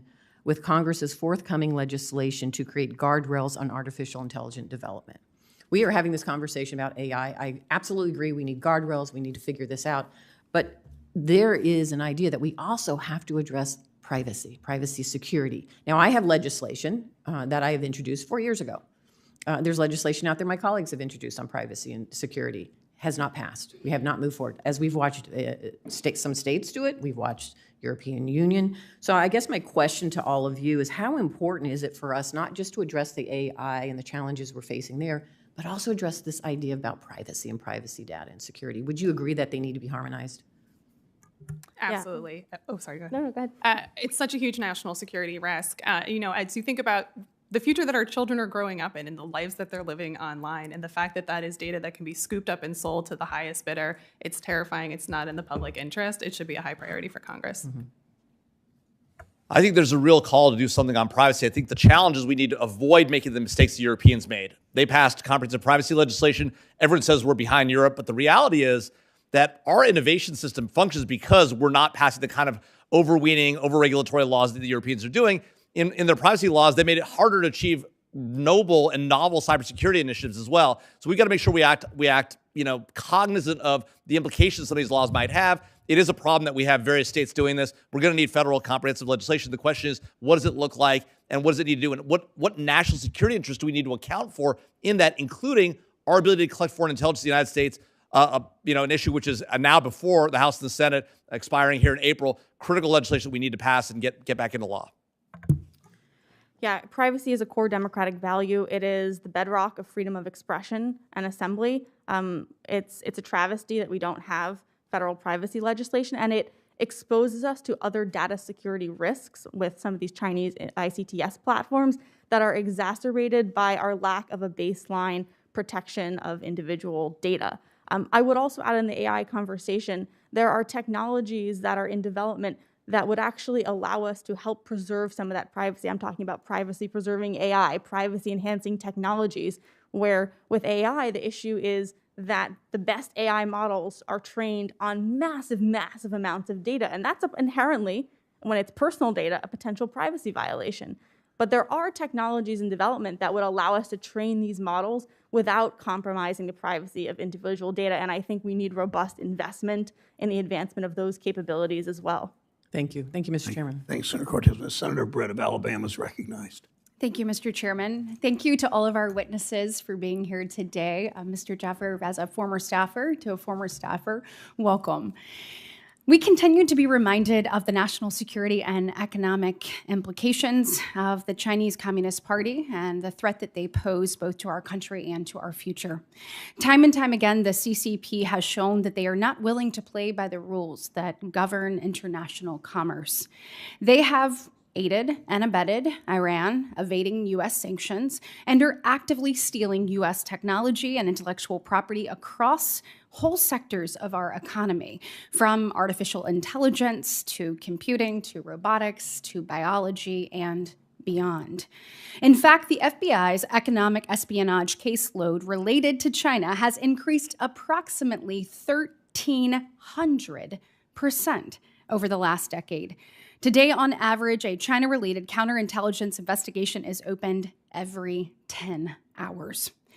The stakes could not be higher. We must act now to mitigate the ongoing economic harm happening to hardworking American families, Main Street small businesses, budding entrepreneurs, and critical industries. To that point, we must stop the CCP from buying U.S. land. Not only is this impacting the availability of fertile farmland for our agriculture community, but the CCP has deliberately compromised national security by purchasing land near our military installations. That's why I'm proud to have joined Senator Tom Cotton in introducing the Not One More Inch or Acre Act, and I continue to urge my colleagues to join this effort. The U.S. has also looking at existing tools that protect our national security and safeguarding technology innovation happening on college campuses and research and development, labs and facilities across the nation. We've taken a look and we're looking at what the CCP is trying to do to undermine those things. The Committee on Foreign Investment in the United States, in addition to export controls, classifications, and security clearances and sanctions, all contribute to the firewall protecting American innovation, American IP, and American research from the Chinese Communist Party and other nefarious actors. Mr. Jaffer, I'd like to ask you, where are the gaps in our current toolbox, and how do we ensure that U.S. security capabilities are able to keep up with evolving tactics and technologies that are being deployed by the Chinese Communist Party to steal our cutting edge, our groundbreaking technology, the research and innovation that's happening here in the U.S.? Yeah. Well, Senator Brett, I think there's a few things we could do to help staunch the flow of U.S. intellectual property out the back door. One, we've got to deter effectively the Chinese. That means taking the fight to them, right? We have allowed the NSA and our Cyber Command to get more aggressive and to lean forward, to defend forward into adversary networks. More needs to be done there. We need broader authorities to allow our government to push back more aggressively. We need to take the policy decisions to actually push back against Chinese depredation and the efforts that other nation-state actors like the Iranians and Russia are doing on our networks as well. Second, we also need to ensure that we have the policies and procedures in place that allow us to effectively push back economically against the Chinese. Today, we use tools like the SDN list, the entities list. These are not tools that are designed for the kind of economic depredation they engage in. We have either a sledgehammer on one side or a scalpel on the other. Neither works. We need a butcher knife. That requires action by Congress to give the administration more tools, and then the administration needs to use those tools and use them effectively. Simply designating a group like the Houthis as a specially designated global terrorist and not using the FTO designation is a mistake. Couldn't agree more. Exactly. And so we need to be more aggressive, and it's not just in capabilities and tools. We have to use them more aggressively. We've gotten too used to only use economic tools. They're not as effective as they could be. We need to get more aggressive in that front as well. Listen, while we're talking, I know I only have less than a minute. I want to talk transition a little bit into BRICS. And when I am looking at what I am seeing, obviously, we've had 4 more countries. We saw 4 more countries join earlier this month. Over 40 countries have expressed interest in joining BRICS, and 22 of them have formally requested membership. I think this is startling and concerning, and I think we need to wake up. And I think we need to demand that people withdraw from BRICS. And my question to you is, in your opinion, has the U.S. adequately examined the consequences and economic concerns and potential national security implications of BRICS? And what more do we need to be doing to push back on this? We have not done nearly enough. And the reality is that we are in something of a Cold War today with China, right? We have to view the Chinese effort to consolidate its influence and authority over nations in our own hemisphere as well as in Africa and around the globe, as a strategic threat to our ability to continue to lead the world. And that comes from us being a strong adversary to our foes and a strong ally to our friends. Nobody trusts the United States today. They don't trust that we're going to be there. They saw what we did to our allies with the Kurds under the prior administration. They saw what we did to our allies in Afghanistan under the current administration. They have seen it over and over again. They see our adversaries punch at us with Iran, with China, with Russia, and they see us take those punches and do little to confront them. Until we demonstrate that we are prepared to lead and be a good ally to our friends and a real adversary to our foes, nobody's going to come alongside us. BRICS will continue to grow, China will continue to gain influence, and countries in our own hemisphere will switch their recognition from Taiwan to China, as happened twice in the last 6 months. Yep, it's a huge thanks, strategic threat. So thank you so much. I appreciate it. Thanks, Senator Brett. Senator Warren from Massachusetts is recognized. Thank you, Mr. Chairman. Every time you log onto a website, big tech companies collect extremely detailed data about your spending habits, your physical location, your health status, your political beliefs, your religious beliefs, and more. And every 30 seconds, big tech companies auction off that data to the highest bidders here and around the world.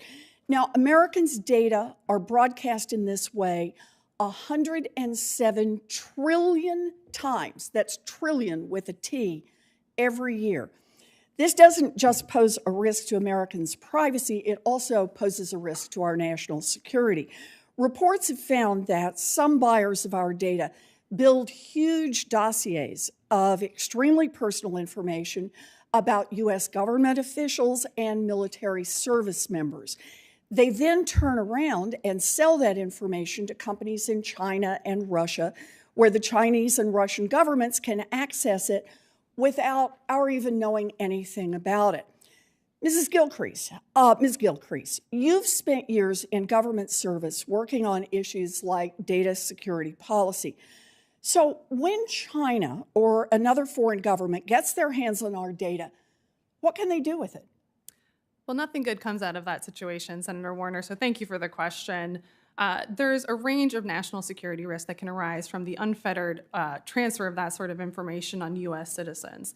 To take one example, there's certainly been public reporting about Fitbits on U.S. soldiers being used to enable the movement of our troops. That's a clear national security concern. And when you think about the types of personal information that's available online and can be collected and sold, as you note, you can think about enabling blackmail. You can think about enabling cyber exploits. It's just a massive counterintelligence concern, essentially, when that level of information is for sale on the open market about individuals who are in these sensitive positions. But big tech tells us that it is helping us when they sell or store your data however they want, wherever they want, because it will improve your online shopping experience, or they claim it will help keep your data safe. In reality, the only winners are foreign governments and the tech companies themselves. Harvesting more of your data means you get more targeted ads and big tech gets more revenue from those ads. And as part of the bargain, foreign governments, our adversaries, get access to compromising information about U.S. military and government personnel and their families. Now, Congress and the Biden administration have plans to address those risks, and big tech companies know this. That is why they are hijacking our trade agreements to slip in provisions that would prevent policymakers from limiting big tech's ability to transfer our data wherever they want. Now, the big tech lobby likes to say, don't worry, Congress could still act to protect Americans' data under certain exceptions, like if there is a, quote, legitimate policy or national security need. Ms. Kilcrease, in theory, the exceptions that big tech companies want us to rely on would give policymakers some ability to override the data provisions that big tech slips into trade deals. But of the 48 times that countries have invoked a public policy exception at the World Trade Organization to protect their domestic policies, how many times has it actually worked? I think when those sorts of public policy exceptions are raised in the WTO context, not speaking for when the U.S. government raises it, because presumably we are always acting with legitimate public policy and national security interests in mind, but I understand that the number is fairly limited in terms of the ability to... Do you happen to know the actual number? I believe it may be 2, ma'am. 2. So twice out of 48 times this exception has actually been worked, just 2 times. I got to say, I don't like our chances on using this exception. And the national security exception is no more reliable. Trade law tribunals have consistently ruled against the U.S.'s use of this exception. Unaccountable trade tribunals should not decide who gets access to information about American soldiers and about our national security. And big tech companies cannot be allowed to co-opt trade policy for their own benefit, especially when that means continuing to allow the Chinese and Russian governments easy access to personal data about U.S. government officials and our military, putting our national security at risk. American data policy should be decided by the American people through their representatives right here in Congress, not by trade tribunals, not by trade negotiators, and certainly not by big tech. Thank you, Mr. Chairman. Senator Warren, Senator Reed of Rhode Island is recognized. Thank you very much, Mr. Chairman. Thank the panel for being here. Ms. Kilcrease, unlike other financial institutions, private equity funds and hedge funds are exempt from requirements to maintain anti-money laundering programs, verify the identities of their customers, and report suspicious transactions. Are you concerned that this opacity of the private market presents a national security threat? Absolutely, and thank you for that question. I think it's been recognized for quite some time, including dating back to at least 2015, that there is a potential loophole in our ability to enforce sanctions when it comes to these particular pools of money. And as we're increasingly imposing larger levels of sanctions, including the historically large and unprecedented waves of sanctions that we've imposed against Russia in response to its invasion of Ukraine, those sorts of bad actors, those sanctioned actors, they are going to look for end runs. They're going to look for legal ways to continue to access their money. So I do think it's critically important that we take a hard look at these sorts of evasion routes and these sorts of loopholes to make sure that when we impose these sorts of sanctions, they're really biting the way we want them to. Well, there's another aspect, too, and that is, particularly when it comes to China and Russia, the ability through these private arrangements to conduct espionage, to get access to technology or secrets or plans because they're a part of the enterprise. Is that a concern of yours also? It certainly could be. If they're having access to these sorts of investment funds and the funds are then investing in U.S. critical technology companies, that's the exact reason why we have CFIUS, is to make sure that those sorts of financial transactions cannot be used to access sensitive information that would be contrary to U.S. national security interests. But what you're raising, of course, is a really critical question around whether we have visibility into these sorts of transactions and the right ability to enforce. And I do think that's an area where we need to continue to have a really strong focus to make sure we're shutting down all those sorts of loopholes. Speaking of CFIUS, Ms. Gorman, when the last reauthorization came about, I included a provision that directed the Committee on Foreign Investment in the United States, CFIUS, to establish a process to assist partners and allies with foreign investment review, basically to collaborate with foreign agencies and look closely at what was going on. And last May, Assistant Secretary Paul Rosen described how CFIUS is working now with more than 20 other countries to pool their investigations. Should Congress provide a similar statutory mandate to coordinate export control authorities' resources and information sharing with partners and allies? Thank you, Senator, for that provision and your leadership on that issue. And it's been inordinately successful. In the European Union, we've gone from 11 nations having inbound investment screening regimes before the provision to now 21 after. And more nations are working to set up their own investment screening mechanism. So I think that, yes, that type of provision where Congress provides the authorities, the resources, and the coordination mechanisms, and crucially, that those authorities to share some of that sensitive information with our close allies and partners would be the next step that's needed in our export control frameworks, because these controls will shoot ourselves in the own foot if they are not done multilaterally. We've heard from U.S. industry that they want multilateral controls, and they have the effect of not actually preventing the technologies from getting into the hands of the PRC. So the best thing we can do is fully resource, create these long-standing mechanisms of collaboration, and I think the FIRMA model is a great one to use.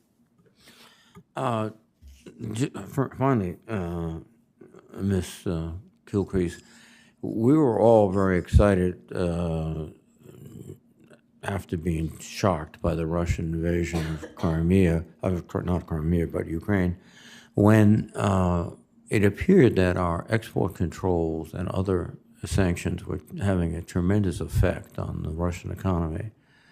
But it appears they've been very successful evading those controls, and their economy now is not the critical issue. It's weakened, but it's not the critical issue. What more must we do to make sure our sanctions are effective? Yeah, it's such an important question. Thank you for that. A lot of it comes down to enforcement. We just need to pour more resources into making sure that the inevitable efforts to get around our sanctions and evade our sanctions, that we've got export control officers who are robustly looking out for that. But also we need to be putting a lot of diplomatic pressure onto some of these third-party countries that are key sources of transshipment. The trade data consistently shows that there's just a massive amount of particularly Western components going through countries like Turkey, like the Stans, through China, and getting into Russia and ultimately ending up on the battlefield. That's an unacceptable outcome. We really need to be putting pressure diplomatically on these countries to take action in their own jurisdictions to align with the U.S. sanctions approach, or ultimately we're going to have to take enforcement actions on many more companies in those countries to really crack down on this sort of evasion. Thank you very much. Thank you, Senator Reid. Senator Van Hollen of Maryland is recognized. Thank you, Mr. Chairman. Thank all of you for your testimony. It's an important conversation. And of course, the title of the hearing is The Challenge of Outpacing China in Emerging Technologies. And I would say first and foremost, we've got to invest here at home in making sure that we remain at the cutting edge. The CHIPS and Science Act was a big part of that. The CHIPS part of that was funded. The science part was authorized and remains unfunded. It seems we've really got to invest in those areas, everything from AI to quantum computing to other areas. Second, I do want to mark in terms of protecting U.S. intellectual property.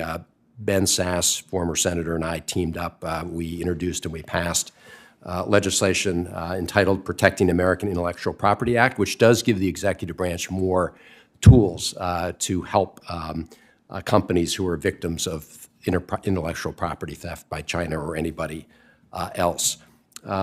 Third, I want to pick up on the conversation we just had with Senator Reid, but also to say I do think the Biden administration has taken the right approach overall. They recognize that we're not going to decouple from economic engagement with China, but they also recognize that we have to de-risk, and we have to make sure that we de-risk critical supply chains, and that we have to work with our partners in preventing very high-end technologies that can be used for military purposes from getting to China. And as you know, we've done that in the area of some very sophisticated chips manufacturing equipment with this trilateral agreement we reached with the Netherlands and Japan. We need to build on that. As the administration says, small garden, but tall walls. We want to protect sort of our crown jewels in technology. And we wanted, but to have the tall wall, and I want to pick up on the conversation on multilateralism and having the cooperation of our friends and allies and other advanced economies in this effort. And especially with respect to where we're going on AI right now. Because I believe we need a multilateral approach. We need an export regime with our allies similar to the CFIUS process, which has grown and developed. When it comes to AI, Ms. Gorman, as you know, the Europeans have moved forward with some regulations. Do you see that the fact that the United States and the European community are not right now on the same page or the same place as creating openings for China in terms of trying to set standards for AI or to advance their own interests in that area? Thank you for the question. I think yes and no. I've heard conversations from folks in the community who are talking about how China is regulating AI better than the U.S. is. I think that's totally wrong. China has staked out a position on AI regulation, but it's in its own national security interests, promoting its own core socialist values. So I think we should strive towards transatlantic alignment on AI regulation and AI use. I don't think that means we're going to be doing the same thing. I like the innovation-forward approach that we've taken so far, making smart investments in responsible AI development use, privacy-protecting technologies in AI, and then agreeing on some of the common guardrails and baselines. For example, using AI for social scoring and mass surveillance, that's a clear no. The US and the EU have both said that. Let's build that into our approaches. I'm also really worried about the threats of AI to our electoral processes when it comes to disinformation and deepfakes. I think there are issues that we can really agree on and put forward multilateral, democracy-forward regulations on AI without having to be completely in lockstep with the EU. Yeah, no, I'm not suggesting that we adopt what the EU has done, but it is another area where more coordination, it seems to me, could be helpful. In terms of protecting high-end chips technology, there's been this new sort of open source RISC-V technology. I don't know if any of you are following this story closely, but it's an open source, and there are increased reporting that China is actually drawing upon some of this open source technology for their own semiconductor development purposes. I don't know if any of you can comment on that, because as we talk about trying to coordinate among our allies and friends, obviously if there's a backdoor through open source, that could create issues. Ms. Gorman? Yeah, I would just say that we have to be smart about which initiatives and which technologies we want to really try to open source. There was a movement in electronic design automation software some years ago to try to create open source repositories for creating these kinds of designs. But when we actually looked at the competitive analysis landscape, it turns out the US has massive advantages in concentration of market share in these EDA software technologies. So this is why our lack of an analytical capability continues to harm us, because we can't assess the effects of should we build out a robust open source ecosystem in something, or is it going to sacrifice some of the critical choke points or advantages that we have. And without that capacity, I think we're flying blind in a number of these areas that are central to our future AI competitiveness. I appreciate that, and I see time is out, so I'm going to submit a question to all of you for the record about how the best tools for trying to get more multilateral cooperation, because of course the one tool we always have is secondary sanctions, but that's a very blunt instrument. So I'm going to pose a question to all of you about how you balance that, when you would use that particular tool. Thank you. Thanks, Senator. Senator Smith is recognized from her office. Thank you, Chair Brown. Thank you so much to our panelists, and I'm glad to be joining you from my office, if not in person. So, Ms. Kilcrease, my question is going to be directed to you this morning. China's military-civil fusion strategy, I think, creates some unique obstacles for how to craft and enforce export controls for these dual-use technologies, because it's difficult to figure out the technology's intended end uses and end users. And of course, the rapid pace of innovation and technology only makes this harder. So we need robust controls, export controls. That's critical to our national security, so that U.S. technologies don't go to unintentionally supporting China's military modernization and intelligence collection efforts. So could you give us your perspective on this? What challenges does China's military-civil fusion strategy pose for our export control, and what more should we be doing to address this challenge? Thank you for that question.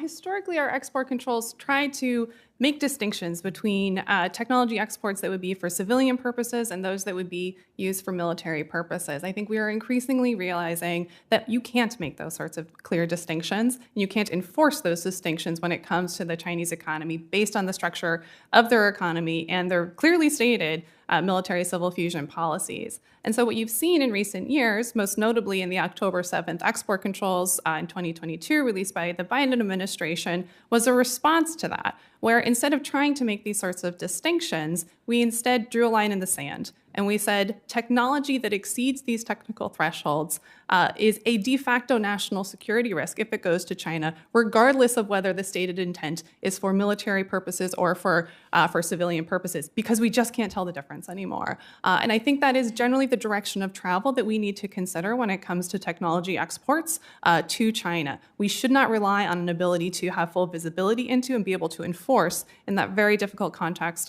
within the China market.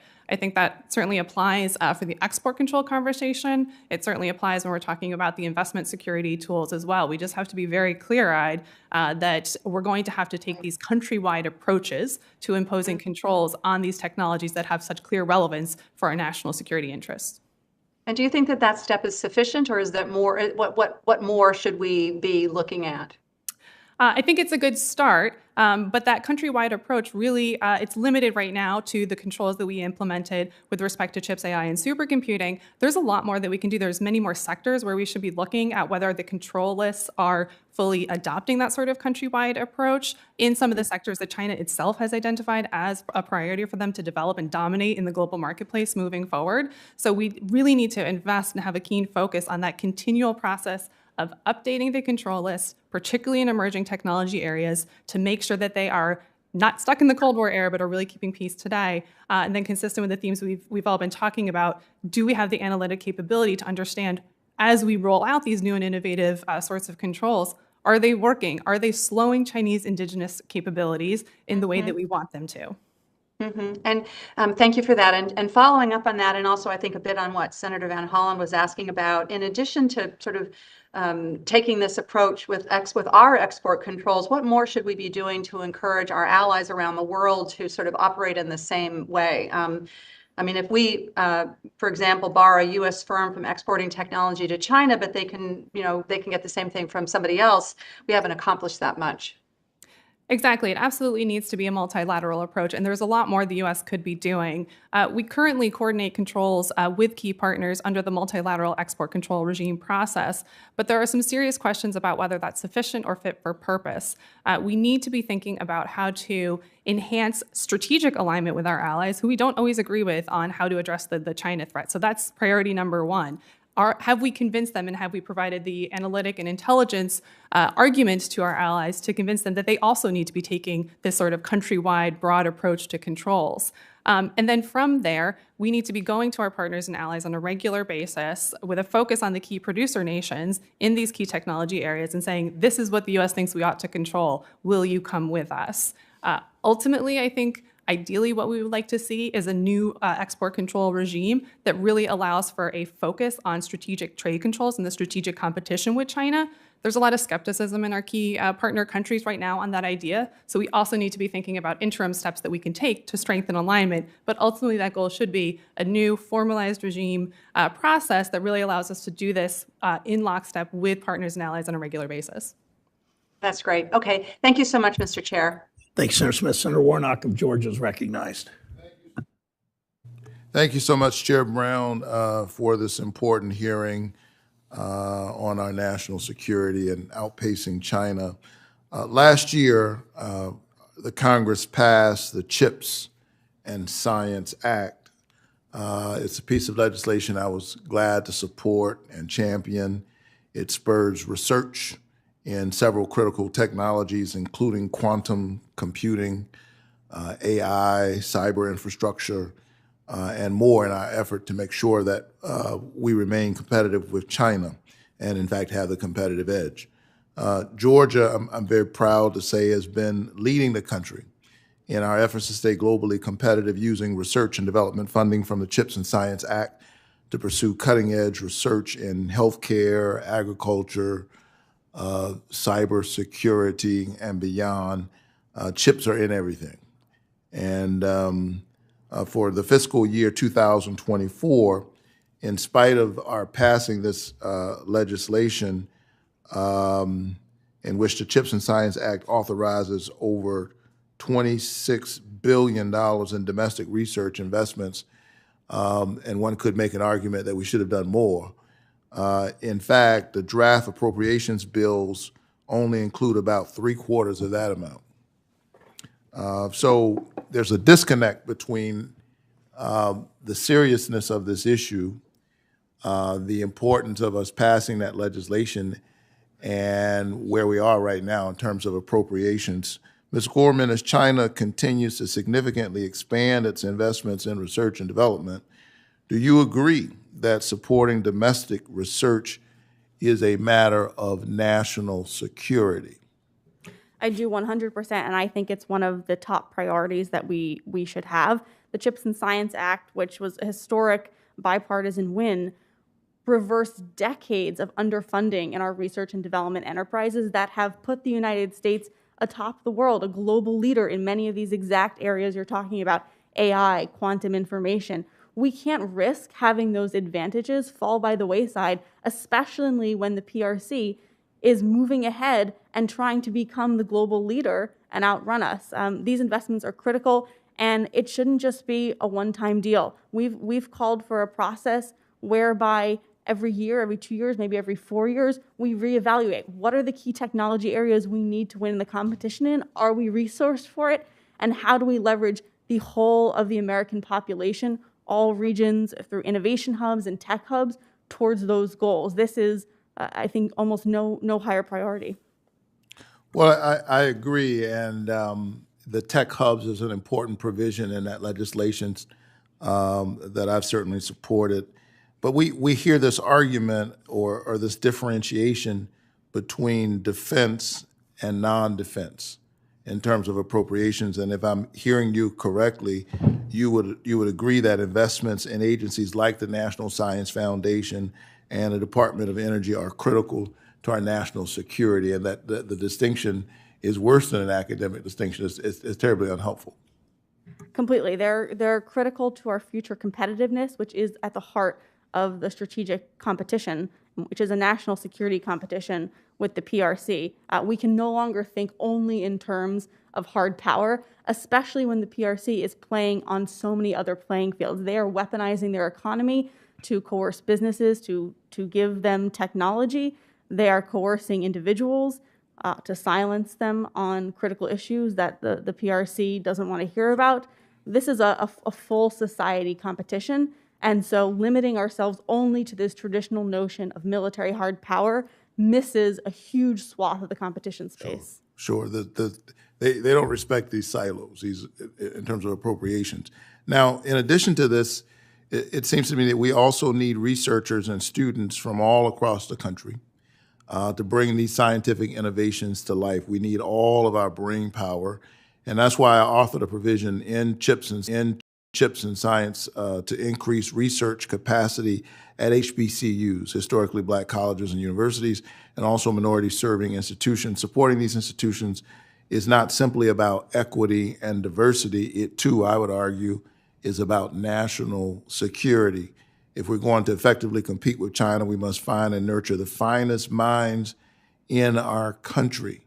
And as a proud HBCU graduate, I think I know where you can find some of those incredible young people and talent. Ms. Gorman, what else can Congress do to ensure we're identifying and supporting talent, whether that talent comes from Georgia Tech, Savannah State, or Spelman College?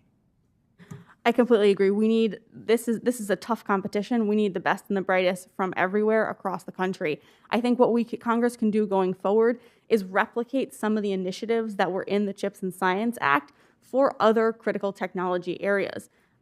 Creating these types of innovation hubs, creating a focus on HBCUs. I saw the Air Force has also partnered with HBCUs in technology development and achievement. Initiatives like that across these other emerging technology areas, not just the chips manufacturing, which is incredibly important, biomanufacturing, quantum information, agriculture, clean energy technologies. There's so much more we can do. and all our communities are affected, and so we need all of our minds working on the problem. Thank you so much. We certainly need to strengthen the pipeline, tap into all of the brain power that we have, and I appreciate your perspective. Thank you, Senator Warnock. Senator Fetterman from Pennsylvania is recognized. Pardon me, sir. Yes. Thank you, Senator.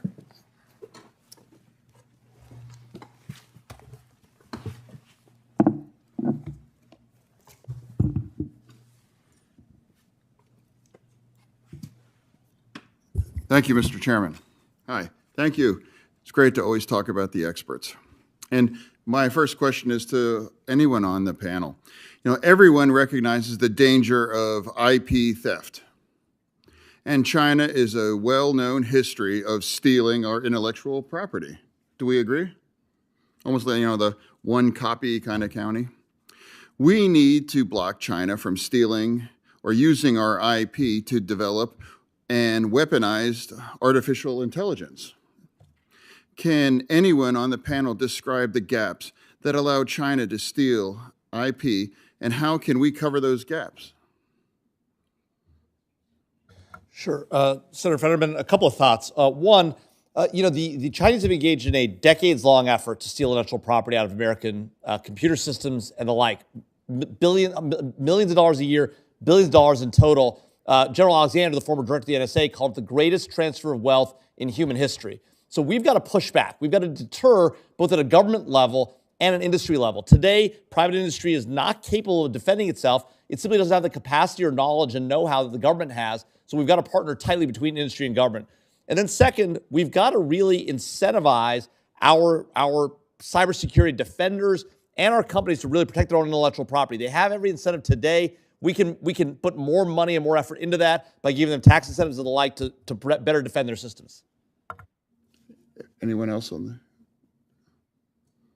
Yeah, I would just add to that the problem also exists in terms of forced technology transfers. The allure of the Chinese market remains a compelling factor for companies who want to do business and sell their products in China. Oftentimes, it means they're forced to partner with Chinese firms that have an explicit goal of buying them out of the market, taking their technology and eventually replacing them.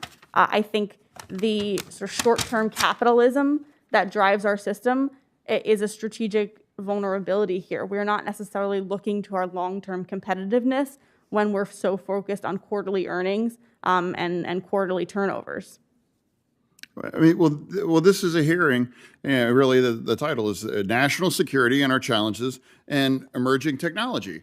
Would you agree with that AI would be the single largest, the biggest one threat, or no? Or what do you think? Anyone?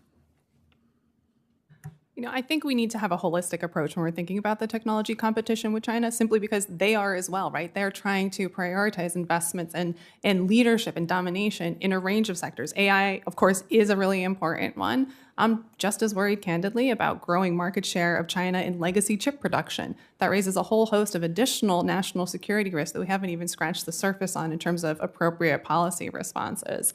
So I do think we risk, if we overly focus in one area, we're going to have a blind spot in other areas. So it needs to be biotech, AI, quantum, chips, a whole host of other technologies where China's really making those investments, and we need to as well.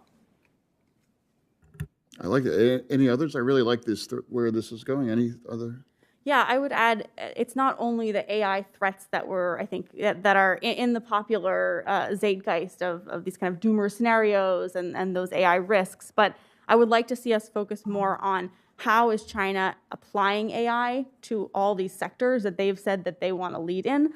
Those are where we're going to see, I think, the biggest applications of artificial intelligence and the biggest industry and societal advancements. And China is very, very good at taking a technology developed elsewhere and commercializing it and applying it extremely well. And I worry that even though the US has an edge on these frontier models, large language models, once they hit the Chinese market, that they may be able to apply them better than we can. So that's what I would be, one of the things on AI that I'm quite worried about.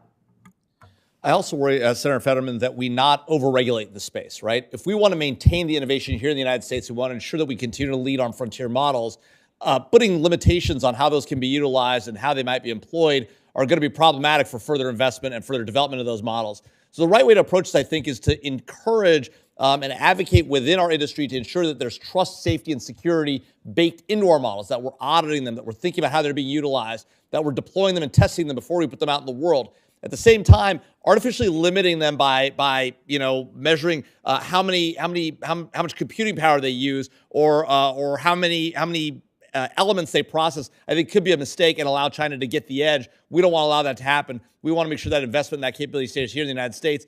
And then we also need to be cognizant of how much data China is acquiring and how they use that data to empower their ability to repress their own people and to act against the United States. So when we look at capabilities like TikTok, people say, why worry about cat videos? Exactly. It's not just cat videos. It's data about average Americans. The idea that TikTok buys ads at DCA and is convincing Americans and American legislators through those ads is outrageous. The Metropolitan Washington Airport Authority ought to be embarrassed that they're having ads at Union Station and at DCA for TikTok, a Chinese government-influenced media influence operation. I wish I had an hour because you guys all touched on really critical kinds of issues and where this can go or what's possible. But I know unfortunately we've lost our time. But back to you, Mr. Chairman. Thank you for the experts. Senator Fetterman, thank you. I know you almost always go last, but thank you for always your thoughtful questions and response. Thank you to the three witnesses. A really, really good hearing. And thank you so much for that. For senators who wish to submit questions, for the record, those questions are due 1 week from today, January 25th, please. To the witnesses, you have 45 days, if you would, to respond to those questions. Thank you again. With that, the hearing's adjourned.